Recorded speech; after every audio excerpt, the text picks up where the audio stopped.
नगर मुख्यालय में स्थित शासकीय महाविद्यालय प्रबंधन की गैर जिम्मेदाराना कार्यप्रणाली के कारण एक बार फिर छात्राओं को परेशान होना पड़ा। खासकर कन्या महाविद्यालय में प्रबंधन की लगातार गैर जिम्मेदाराना कार्यप्रणाली सामने आ रही है, जहां अब भी ओबीसी छात्राओं को छात्रवृत्ति की समस्या बनी हुई है। वहीं प्रवेश शुल्क की द्वितीय किश्त जमा करने के लिए महाविद्यालय की ओर से 10 जनवरी अंतिम तिथि घोषित की गई थी, जिसके चलते आज अंतिम दिन छात्राओं की महाविद्यालय में भीड़ लग गई, जिससे न तो कोरोना मास्क का पालन हो रहा था, न ही सोशल डिस्टेंसिंग का। चूंकि अंतिम तिथि होने से छात्राएं बड़ी संख्या में महाविद्यालय पहुंची थी, जहां बैंक की ओर से चालान जमा करने बैठाए गए कर्मी भी छात्राओं की भारी भीड़ और आपाधापी से काउंटर को बंद कर दिया, जिससे छात्राओं में फीस जमा करने को लेकर हड़बड़ाहट और घबराहट देखी गई। जिसके बाद महाविद्यालय प्रबंधन ने आनंद फानन में 10 जनवरी को ही महाविद्यालय में अध्ययनरत नियमित छात्राओं के प्रथम वर्ष, द्वितीय एवं तृतीय वर्ष एमए प्रथम, द्वितीय एवं तृतीय सेमेस्टर के प्रवेश शुल्क के लिए तिथि 17 जनवरी तक बढ़ाते हुए नोटिस चस्पा कर दिया, जिसको लेकर छात्राओं ने नाराजगी जाहिर की। छात्राओं का कहना था कि जब महाविद्यालय प्रबंधन यह जानता था कि अंतिम दिन में छात्राओं की भारी भीड़ जमा हो जाएगी, तो उसे पूर्व से ही तिथि आगे बढ़ाने का निर्णय लेना था। लेकिन जब महाविद्यालय प्रबंधन ने देखा कि महाविद्यालय में छात्राएं फीस जमा करने एकत्रित हो गई हैं, तब उसने तिथि बढ़ाने का नोटिस चस्पा किया, जिससे कई छात्राओं को मानसिक परेशानियों का सामना करना पड़ा। यहाँ हमारे कॉलेज में ये चालान की बहुत प्रॉब्लम हो रही है। 3 जगह चालान बढ़ रहा है, फिर भी लड़के की भीड़ कम नहीं हो रही है। और बैंक से जो सर वगैरह आए हैं यहाँ पे चालान लेने के लिए, वो भी चालान नहीं ले रहे हैं। दोनों साइड से दरवाजा बंद कर चुके हैं और पूरी लड़कियाँ बाहर ही है और किसी को चालान नहीं मिल रहा है। बहुत सी प्रॉब्लम है यहाँ पर और पूरी लड़कियाँ एक के ऊपर हो रही है। पूरी चलने की रास्ता नहीं, ना कुछ भी नहीं है। तो क्या चालान की आज आखिरी डेट है क्या? सर ने तो बताया था कि 10 तारीख को लास्ट डेट है, और अभी जब लड़के इतनी भीड़ पड़ी हुई तो हमारे प्रिंसिपल सर ने 20 तारीख लास्ट डेट की है। तो मैं वही है कि पहले अगर 10 तारीख दे देते तो लड़के इतनी भीड़ होती ही नहीं यहाँ पर। तो ये 10 तारीख लास्ट डेट है, कब बताया गया था? ये हम लोगों को 3-4 दिन पहले ही पता चल चुकी थी कि 10 तारीख लास्ट डेट है। तो अभी पता चला कि 20 तारीख तक? हाँ, अभी तुरंत बोर्ड लगाया गया है, 20 तारीख लास्ट डेट है। और हम लोगों की स्कॉलरशिप भी नहीं आ रही है, इसके लिए भी प्रिंसिपल सर को बोलते कि ऊपर से कुछ प्रॉब्लम आ रही है। तो उस समय आप लोगों ने बताया था कि यहाँ से सूची बना के आगे नहीं भिजाई गई थी, जिसके कारण नहीं आई। क्या हुआ था उसमें फिर उसके बाद? उसमें तो शायद यहीं से प्रॉब्लम कुछ रही होगी, इसीलिए यहाँ के सर वगैरह कोई सपोर्ट ही नहीं करते ना। अगर बच्चों को सपोर्ट करते तो कुछ हो पाता। युवा कांग्रेस विधानसभा सचिव राखी उपवंशी ने कहा कि आज अंतिम दिन होने की जानकारी के कारण सभी छात्राएं फीस जमा करने आई थी, जहां छात्राओं से फीस के चालान भी जमा नहीं किए जा रहे थे, जिससे छात्राएं परेशान हो गई। जिसके बाद प्रबंधन ने नोटिस चस्पा कर फीस जमा करने की तिथि बढ़ाने की जानकारी दी, जबकि महाविद्यालय प्रबंधन यह 1-2 दिन पूर्व ही तिथि बढ़ाने की सूचना जारी कर देता तो छात्राओं को एक साथ इतनी बड़ी संख्या में महाविद्यालय नहीं आना पड़ता और वह आराम से फीस जमा कर सकती थी। लेकिन महाविद्यालय प्रबंधन की लचर कार्यप्रणाली का खामियाजा छात्राओं को भुगतना पड़ा। फीस की 10 जनवरी अंतिम तिथि होने से छात्राएं फीस जमा करने बड़ी संख्या में आज महाविद्यालय में जमा हो गई थी, जिनमें फीस जमा करने की हड़बड़ाहट देखी गई, जिसके चलते छात्राओं ने फीस काउंटर के सामने भीड़ लगा दी, जिससे न केवल कोविड नियमों की धज्जियां उड़ी, बल्कि किसी भी छात्रा के साथ दम घुटने जैसी घटना हो सकती थी। बहरहाल देर आए दुरुस्त आए की तर्ज पर महाविद्यालय प्रबंधन ने फीस जमा करने के लिए 17 जनवरी तक तिथि को बढ़ा दिया है। कहते हैं विद्यालय शिक्षा का मंदिर होता है और प्राचार्य वहां का पुजारी। प्राचार्य की यदि विद्यालय में कमान न हो तो विद्यालय रूपी मंदिर में मर्यादाएं तार-तार होने लगती हैं, और ऐसा ही कुछ लालबर्रा क्षेत्र के बल्हारपुर स्थित हायर सेकेंडरी स्कूल का है, जहां प्राचार्य की ढीली और लचर कार्य प्रणाली के कारण यहां के विद्यार्थियों और न ही स्टाफ पर कोई अंकुश है, जिसके कारण ग्रामीण परिवारों से आने वाले छात्र छात्राओं की शिक्षा पर इसका विपरीत असर पड़ा है। जस माहौल तस स्थिति के कारण जहां गत 6 जनवरी को घर से स्कूल आई एक नाबालिग 15 वर्षीय छात्रा स्कूल से लापता हो गई, जिसके पिता अब दर-दर बेटी की तलाश के लिए भटक रही हैं, जिसकी कोई जानकारी ना स्कूल प्रबंधन दे पा रहा है और ना ही पुलिस प्रशासन।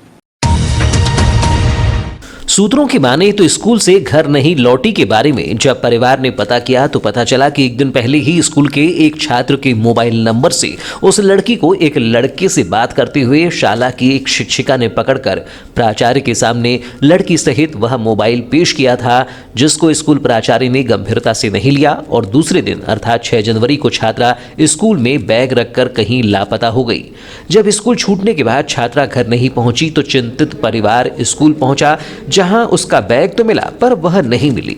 परिजनों का आरोप है कि 5 जनवरी को जब शिक्षिका ने छात्रा को स्कूल शिक्षिका ने मोबाइल से किसी अन्य से बात करते हुए पकड़कर महाविद्यालय प्राचार्य को इसकी जानकारी दी थी, तो प्राचार्य ने गंभीरता से लेते हुए इसकी जानकारी परिजनों को क्यों नहीं दी। जिस छात्र के मोबाइल से लड़की बात कर रही थी उस छात्र का मोबाइल बिना उसे डांटे कैसे वापस कर दिया, उससे पूछताछ क्यों नहीं की गई। जब बेटी घर नहीं लौटी और विद्यालय से उसके बैग के अलावा कोई और जानकारी नहीं मिली तो परिजनों ने अपने स्तर से पता किया तो परिजनों को पता चला कि वारासिवनी क्षेत्र के कायदी के एक टोले के युवक ने प्रलोभन देकर उसका अपहरण कर लिया है, जिसकी जानकारी भी परिजनों ने पुलिस को दी है। लेकिन पुलिस कार्यवाही भी इस मामले में ढीली दिखाई दे रही है, जिससे परिजन परेशान हैं।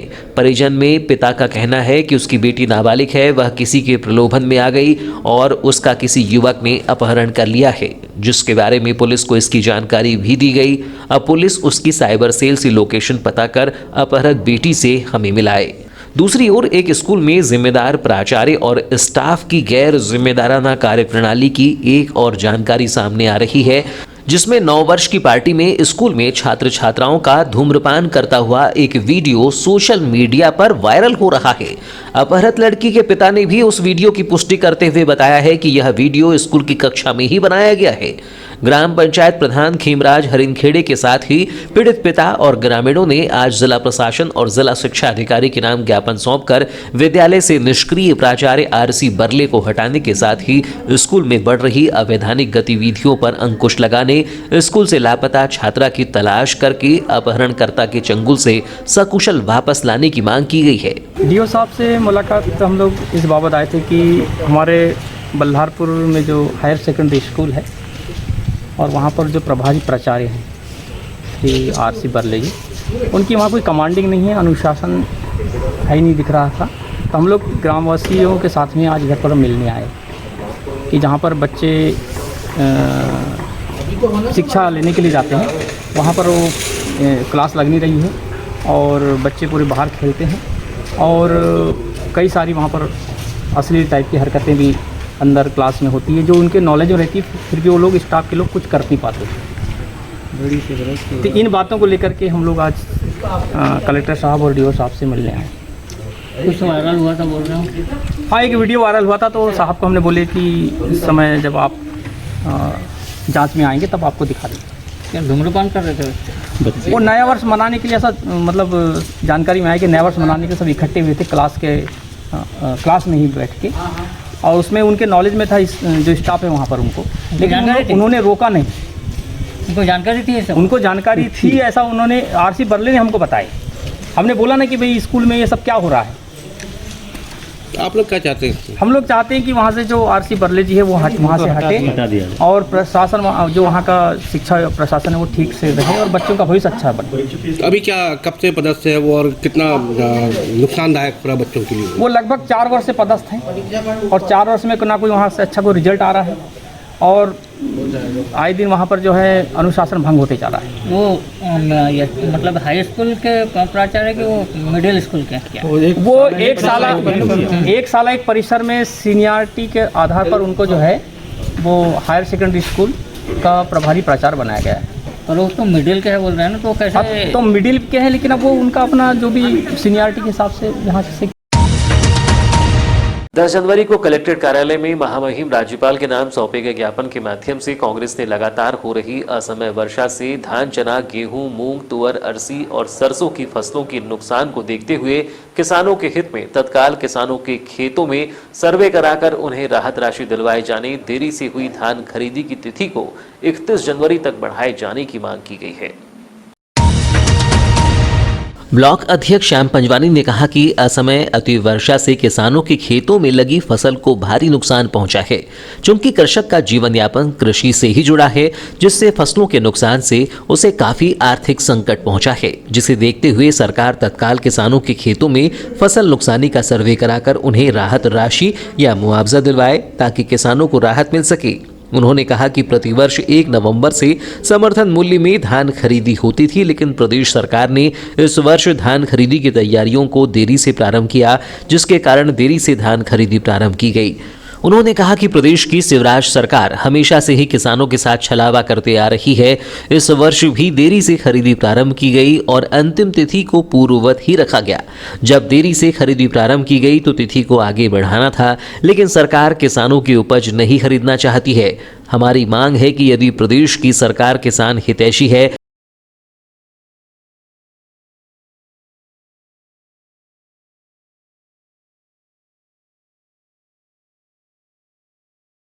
मध्य प्रदेश में बैठी भारतीय जनता पार्टी की सरकार, जो हमेशा किसान विरोधी निर्णय लेने वाली सरकार द्वारा किसानों की धान खरीदी में जिस प्रकार से लगातार 30-35 दिन लेट करते हुए जो धान खरीदी 1 नवंबर को लेनी थी, वो लगभग दिसंबर के फर्स्ट वीक में ली जा रही है और आज तक उसका भुगतान नहीं किया जा रहा है। इसके पश्चात जिस प्रकार से ओलावृष्टि और पानी वर्षा के कारण किसानों की धान जो है उनको नुकसान हुआ है, उस नुकसान को भरपाई के लिए आज जिला कांग्रेस कमेटी के हमारे सम्मानीय अध्यक्ष विश्वेश्वर भगत जी और जिला कांग्रेस कमेटी के हमारे समस्त पदाधिकारी द्वारा आज कलेक्टर साहब के माध्यम से सरकार को चेतावनी के रूप से ज्ञापन प्रस्तुत किया गया कि तत्काल जो किसानों की धान खरीदी है उसमें 31 जनवरी तक वो डेट बढ़ाई जाए और उनकी जो पैसा है वो तत्काल उनके खाते में डाला जाए। इस दौरान वरिष्ठ कांग्रेसी भीमफूल सुंघे, शेषराम राहंगडाले, अजय अवसरे, विजय अग्रवाल, ओमकार माहुले, अनिल कसार, शमीम सिद्दीकी, शब्बीर खान, रामभाऊ पंचेश्वर, संतोष शुक्ला, दीपक रंगारी सहित अन्य उपस्थित थे।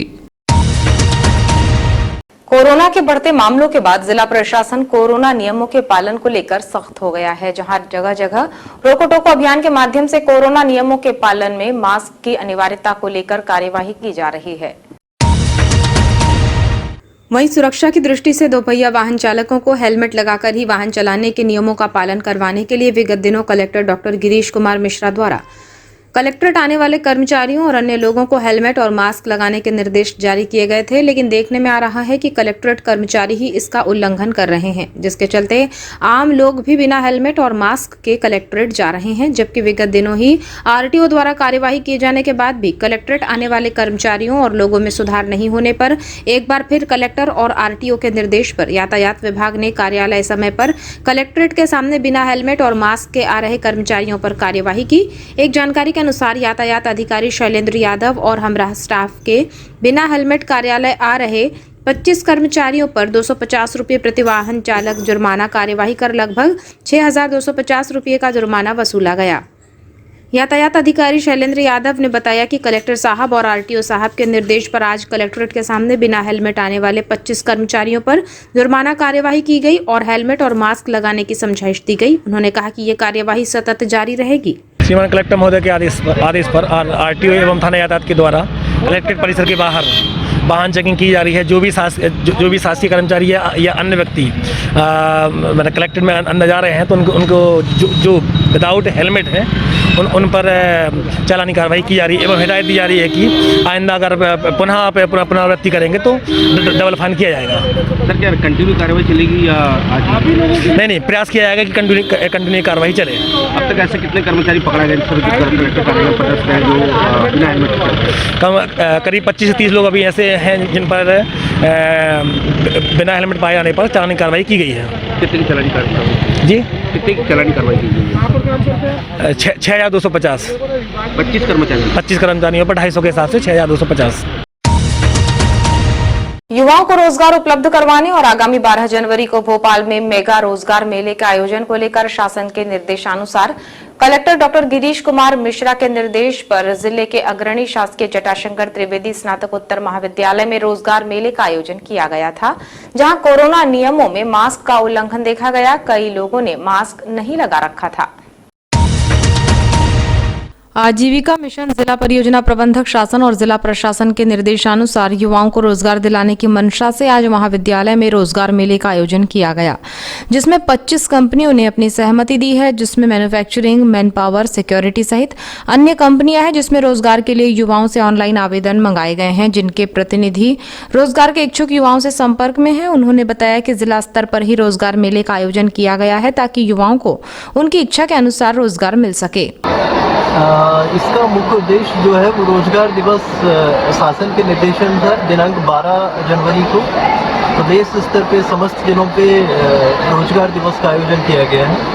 उसी के परिपालन में माननीय कलेक्टर महोदय के निर्देशानुसार जिले में 10 तारीख को आज दिनांक को रोजगार मेले का आयोजन किया गया, जिसमें तकरीबन प्रदेश की 25 कंपनियों ने प्रतिभागिता की है यहाँ पे। और मुख्य उद्देश्य यही है कि जो है हम हर माह जैसे शासन ने निर्देश दिए उसी के परिपालन में हर माह रोजगार मेले आयोजित करें और ज़्यादा से ज़्यादा बच्चों को लाभान्वित करते हुए उन्हें वह रोजगार उपलब्ध कराएं। दूसरी ओर परीक्षा तिथि के अंतिम दिन होने से महाविद्यालय में रोजगार मेले के साथ ही फीस जमा करने को लेकर छात्र छात्राओं में खासी भीड़ देखी गई, जिसमें कोरोना के 2 गज दूरी का नियम गायब और हवा हवाई होता दिखाई दिया, जिसको लेकर महाविद्यालय प्राचार्य डॉक्टर गोविंद सिरसाठे ने बताया कि महाविद्यालय में आगंतुकों और छात्र छात्राओं को कोरोना नियमों के पालन की समझाइश दी जाती है। चूंकि कोरोना से बचाव को लेकर एकमात्र उपाय वैक्सीनेशन और नियमों का पालन करना है। उन्होंने स्वीकार किया कि महाविद्यालय में रोजगार मेले और फीस पटाने को लेकर भीड़ ज्यादा है, जिसे देखते हुए विश्वविद्यालय से तिथि बढ़ाने का अनुरोध किया गया है। उम्मीद है कि तिथि आगे बढ़ सकती है। मास्क लगाना अनिवार्य है और बचाव मास्क ही बचाव है आज की स्थिति में, और सभी को अनिवार्य किया गया है मास्क लगाना। और रोको टोको अभियान चलाया जा रहा है, मतलब जो लोग नहीं लगा पाते या कभी नहीं लाते तो हम लोग भी महाविद्यालय प्रबंधन के द्वारा उनको मास्क प्रदान कर दिया जाता है। सर, महाविद्यालय प्रबंधन की तरफ से इन पे कुछ कार्रवाई की जाएगी? कार्रवाई तो अभी ऐसा कुछ नहीं है, बस ये है कि उनको जागरूक किया जाएगा कि मास्क बहुत अनिवार्य है और ये जो है हम कर रहे हैं। सर, एडमिशन को लेके, फीस को लेके काफ़ी भीड़ कॉलेज में देखी जा रही है। डेट आज आखिरी डेट है और विश्वविद्यालय से हम बात कर रहे हैं किस तारीख को बढ़ाया जाए। 2 दिनों से मौसम परिवर्तन होने के कारण बीती रात हुई तेज बारिश के कारण देर रात से ही कोहरा छाया रहा और आज की सुबह कोहरे से ढकी रही, जिसके कारण शहर का मंजर कोहरे की ओट से पसरा रहा और विजिबिलिटी कम होने से वाहन चालकों को लाइट जलाकर वाहन चलाना पड़ा। वहीं बीती रात हुई बारिश से धान खरीदी केंद्र लेकर धान पहुंचे किसानों और उपार्जन केंद्र में खुले में पड़ी धान बारिश की भेंट चढ़ गई। हालांकि ये साफ नहीं हो सका कि कितनी धान भीगी है। धान को उपलब्ध तिरपाल से तो ऊपर से ढक लिया गया, लेकिन नीचे पानी जमा होने से धान के बोरे भीग गए, जिससे धान के अंकुरित होने का खतरा पैदा हो गया है। बताया जाता है कि पूरे जिले में परिवहन की धीमी रफ्तार के कारण केंद्रों द्वारा किसानों से बड़ी मात्रा में खरीदा गया धान खुले में पड़ा हुआ है, जिसे बचाने की जुगत केंद्र प्रभारियों को करनी पड़ रही है। वहीं उपलब्ध संसाधन इतने नहीं है कि वो धान को पूरे तरह से कवर कर सकें। बीती रात कुछ देर की तेज बारिश से उपार्जन केंद्र में आए किसानों के साथ ही उपार्जन केंद्र में खुले में पड़ी धान का खासा असर देखने को मिला। वहीं 15 जनवरी तक समर्थन मूल्य पर धान खरीदी की अंतिम तिथि होने से धान खरीदी केंद्रों पर किसानों का जमावड़ा लग गया है। ऐसी स्थिति में मौसम परिवर्तन होने से किसानों की धान भी बारिश से प्रभावित हो रही है और समय कम होने से धान को सुखाकर बेचने उपार्जन केंद्र लाने में किसान परेशान हो रहे हैं। जहां विगत दिनों आयोजित प्रेस वार्ता के माध्यम से कांग्रेस ने 30 जनवरी तक धान खरीदी की तिथि आगे बढ़ाने की मांग की है, वहीं कृषक भी यही चाह रहे हैं कि खरीदी अवधि के दौरान मौसम परिवर्तन होने और अवकाश होने के कारण कम दिन ही धान विक्रय के लिए मिले हैं, जिससे किसान भी धान खरीदी की समय सीमा बढ़ाने की मांग कर रहे हैं। वहीं जानकारों का कहना है कि अक्सर सरकार धान खरीदी की तिथि अंतिम दिनों में बढ़ाती है, जिससे कृषक और उपार्जन केंद्र प्रभारी दोनों पर मानसिक रूप से परेशानी का दबाव बढ़ता है। यदि सरकार धान खरीदी की तिथि बढ़ाना ही चाहती है तो जल्द ही तिथि का ऐलान करे ताकि दोनों को राहत मिल सके।